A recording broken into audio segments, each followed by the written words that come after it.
What's up, everybody, wrestling fans around the world? This is the third episode of the Nerd Wrestling Review. We're here to talk about WWE Fastlane. Bit late, didn't we? Little bit. Yeah, but who cares? Let's talk about the show. Let's talk about the, you want to talk about the kickoff show? I don't remember what the kickoff show was, to tell you the truth. Paul Heyman on Miz TV. We actually took a bet on how many times Paul Heyman would say Brock Lesnar, and he wound up saying it 7 times. 7 times. 7 times, Brock Lesnar. Enough about that. No, Mizdow shined in that segment. I loved Mizdow in there. And of course, I have to love Mizdow. First match. What was the first match? 6-man tag. Dolph, Eric, Ryback versus The Authority.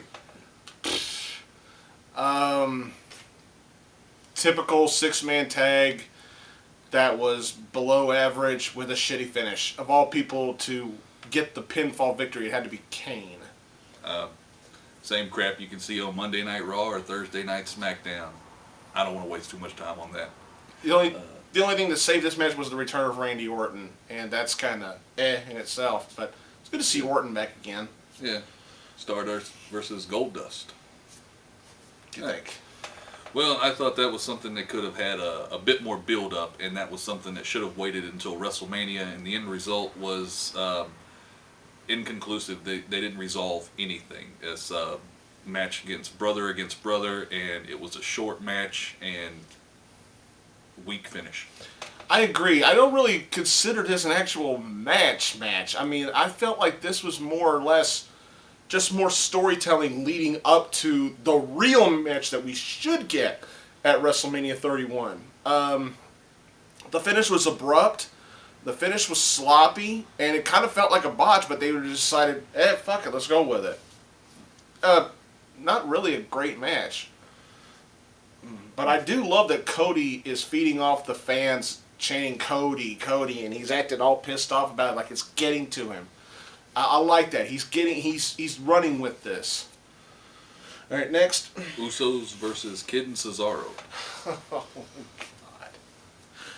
God.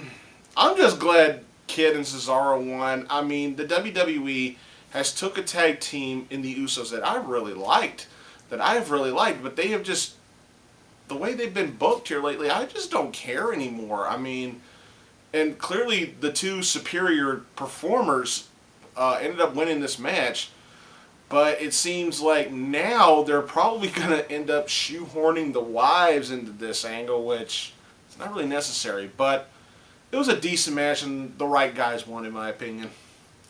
All I have to say is Kid and Cesaro always amaze me. I'm so glad to see Tyson Kidd getting more action in the ring.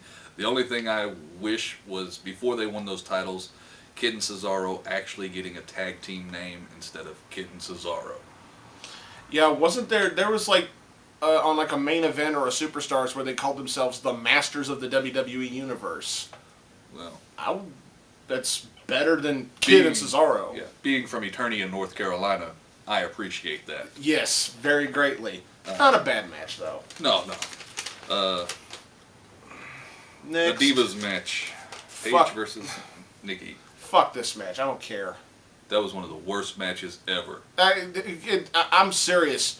Fuck this match. Paige versus Nikki Bella. This is already a candidate for absolute worst match of the year. Fuck this match.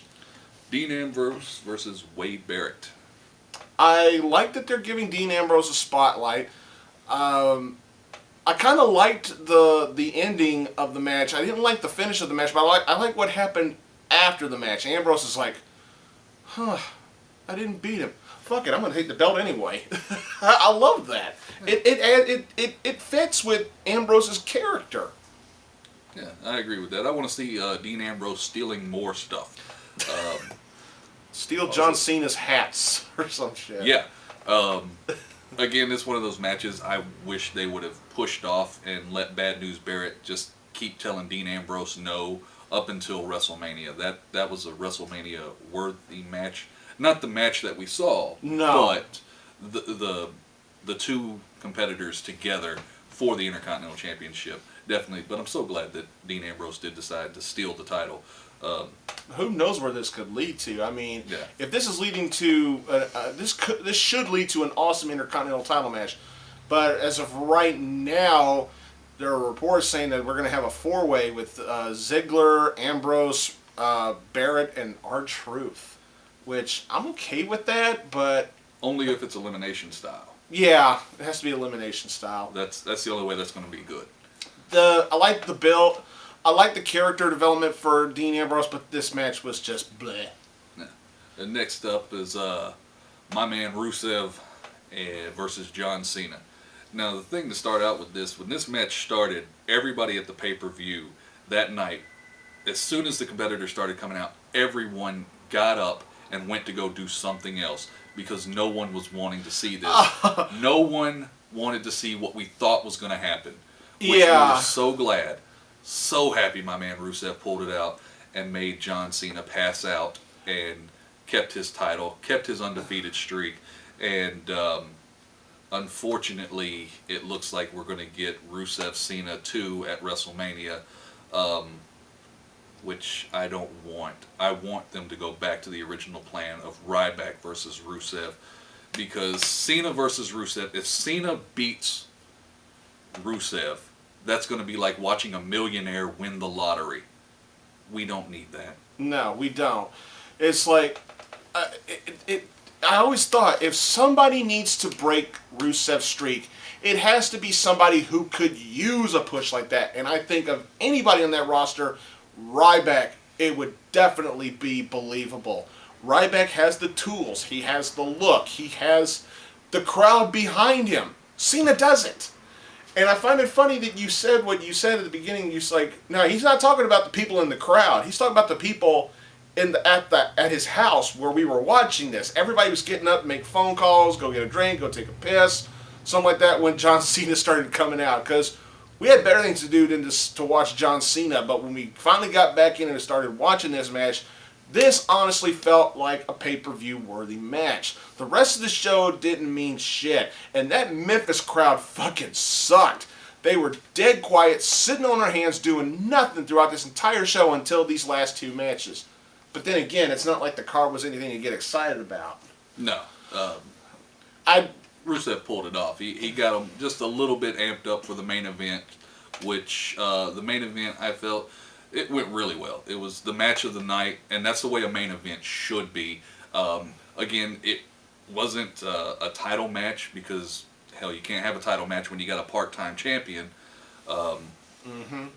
So Daniel Bryan, Roman Reigns, they rocked that place. It was an amazing match. They did their absolute best, and it shined through. My hats go off to both of them. Roman Reigns pulled it off. Roman Reigns meeting Brock Lesnar at WrestleMania, and that's the way it should be. I'm looking forward to that. Here's the thing. I still do not think Roman Reigns versus Brock Lesnar screams a WrestleMania worthy main event. It is definitely a pay-per-view worthy main event. I just don't think it screams WrestleMania, but who knows? By the time that happens, I could be wrong. But the right guy won the main event. It should be Roman Reigns. He won the Royal Rumble. He earned that spot. And to all you Daniel Bryan lovers out there, get over it. The right guy won. The WWE, they had their plan. They're sticking to it. It's a new star. Bryan had it last year. He's already an established top guy. Let somebody else get that push to the top, because God knows we need more top stars. It can't be the same people over and over again. Because if you want Daniel Bryan to always win, you're just going to turn him into Cena. Then you're going to resent him like you do Cena. Yeah. Which, that's all the matches. But there was a spot. Bray Wyatt. Oh, the Bray Wyatt spot, yes. I kind of knew where they were going with this. You know, when I saw the Druids and heard the gong and everything, I was like, the only thing I got wrong was how Bray Wyatt was going to come out. I thought Bray Wyatt was going to come out dressed like The Undertaker, you know, but I was wrong. He came out in a casket bed, and God knows how cramped it probably was in that thing, but yeah. It was a great promo. Bray Wyatt cuts the best promos in the business today. I just, I'm just not excited to see a Bray Wyatt Undertaker match when there's no streak to be broken, because it's a lose-lose situation. If Undertaker beats Bray Wyatt, it just buries Bray Wyatt even further. And if Bray Wyatt beats Undertaker, it doesn't mean anything because the streak's already broken. So it's a lose-lose. But who knows? It could be a good match.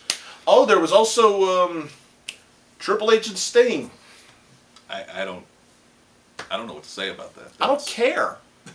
You're playing off. You're hyping this up of WWE versus WCW, and that was what, 15 fucking years ago.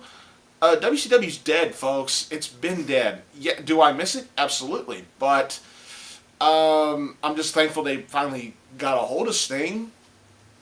Yeah. I just don't care. All it did exactly what we knew it was going to do. It ended with them making a match for WrestleMania, and I don't care. It was a lot of wasted time. Yeah, like I said, it's good to see Sting, but when you've seen Sting in the past when he was on WCW, it was better because there was that competition, and WWE couldn't get away with the crap that they do now, which is give us crap. Crap. Yeah. But that's about it right there. Yeah, overall, I felt like this pay-per-view was just a $10 episode of Raw, which is the two last matches really saved this show from being a complete disaster. This will utterly be a forgettable show, but the main event was great. Overall, on a scale of 1 to 5, I kind of give this a 2.5. It wasn't really that good for me. What do you think? I'll agree with you. About 2.5, maybe a 3, just because my man Rusev won, and yeah. And for all you people out there saying, "Oh, he didn't beat John Cena clean," who fucking cares? He won. Hey. That's all I care about right now. Us Russians are aggressive. That's what we do. Okay. You know, if they gotta kick you in the nuts, they're going to. So there's our review of Fastlane. Hope y'all enjoyed it. Please subscribe to this channel, blugoblinX. Put a link in the description for his channel. This is Norman Meklikoff. Thanks for watching, everybody. See you Friday night. If you're in this area, if you want to see some Mid-South Championship Wrestling in Osceola, Arkansas. Mid-Southern. Okay. Championship Wrestling. Mid-Southern Championship Wrestling. I said corrected. Thanks again for watching, everybody. We'll see y'all later.